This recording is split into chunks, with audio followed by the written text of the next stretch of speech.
Good morning. My name is Anthony Messinio, and welcome to my first podcast. Today I'm going to be discussing the use of analytics in baseball. Now, some people disagree that analytics should not be used in baseball, and I am one who is in favor of analytics being used in baseball, and I want to start and argue in favor of that. Before I start, I want to give you the definition of analytics. Analytics is a systematic computational analysis of data or statistics, and analytics have been used in baseball since the 1970s.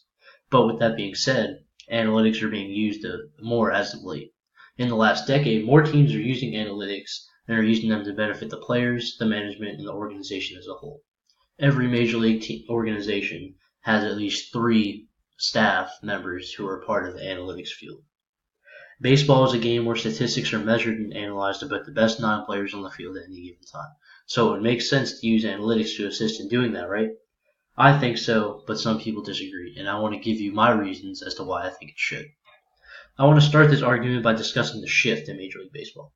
The shift is the process of moving 3 or more infielders on one side of second base. And now some analysts, such as John Smoltz, who's a Hall of Fame pitcher for the Atlanta Braves, are against doing this as it gives the defense an unfair advantage. However, when you take a look at the statistics, that's not necessarily what it's saying. For example, data taken by Baseball Savant shows professional hitter Chris Davis was shifted 92% of his plate appearances, and in those plate appearances he had a weighted on-base average of 243. This is 27 points higher than his 216 weighted on-base average when he was not shifted. I think this concludes that Chris Davis was a better hitter with the shift on in comparison to it not being used. But I see this as a valid argument that the shift is effective, but it still gives hitters a chance to succeed. Yes, players such as Chris Davis, Colby Rasmus, and Pedro Alvarez hit better when the shift is on, but if you're shifting more than 85% of the time, the data is going to be look that way. When you look deeper, the shift is extremely effective in getting stubborn hitters out, but it leaves holes in the infield that an above-average hitter can exploit. To continue this argument, I believe that analytics can make organizations look better and more prepared for a certain pitcher. Analytics allow for players and staffs to look at different pitchers, their tendencies, and pitch speeds. I believe that analytics allow for pitch speeds to be recorded effectively, and hitters can use that to prepare efficiently. For example, in this graph right here, you see the average fastball in 2018 was 92.8 miles per hour, but pitchers have reached as high as 101 and as low as 84. Using this graph, you can really see the variation in the fastball pitch speeds, and using analytics, you can learn what pitcher is going to throw at what speed, and you can prepare for that pitcher that you're going to face that day. I believe that this is a part of the hitter's job, and I feel like they should take this very seriously. Furthermore, many baseball journalists have written articles regarding the use of analytics, such as this article right here, How Fielding Analytics Are Making a Great Generation of Shortstops Even Better. Before the last 15 years of professional baseball, the shortstop position was a highly touted defensive, low offensive position, but around 2003, there was sort of a shift in the position. Taller, less athletic, better offensive shortstops are coming to life in Major League Baseball.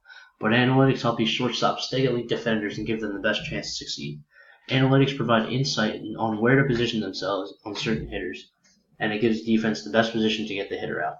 To quote the article, Corey Seager, a shortstop for the Los Angeles Dodgers, says that there's so many numbers out there nowadays that you don't even have to cover the entire left side of the field now.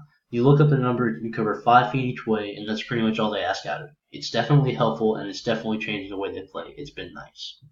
And Corey Seager is 6'4" and 225 pounds. Now, usually that's not the ideal size for a shortstop, but because he uses analytics, he can position himself in the right way that keeps him an elite defensive shortstop. Data lowers uncertainty and allows teams to concede areas of the field where in the knowledge that they'll only lose a small percentage of the time. These ideas have led to a new wave of shortstops and has given a new meaning to the position. With this being said, I understand that there are people that are against this train of thought. I hope that my arguments have persuaded you to look at baseball in a new way. Because, look at this Fangraphs page right here of Reds All-Star first baseman Joey Votto. You have the basic stats, games, plate appearances, home runs, RBIs. And then you have stats like strikeout percentage, weighted on-base average, weighted runs created, offensive WAR, defensive WAR, all these stats, and I can just keep on scrolling right here. You can just see all these different stats. All these stats are used because of analytics, and it makes the players better, it makes the organization better. And in my opinion, Without analytics, there would be no change, and baseball would have the same flaws it had 100 years ago.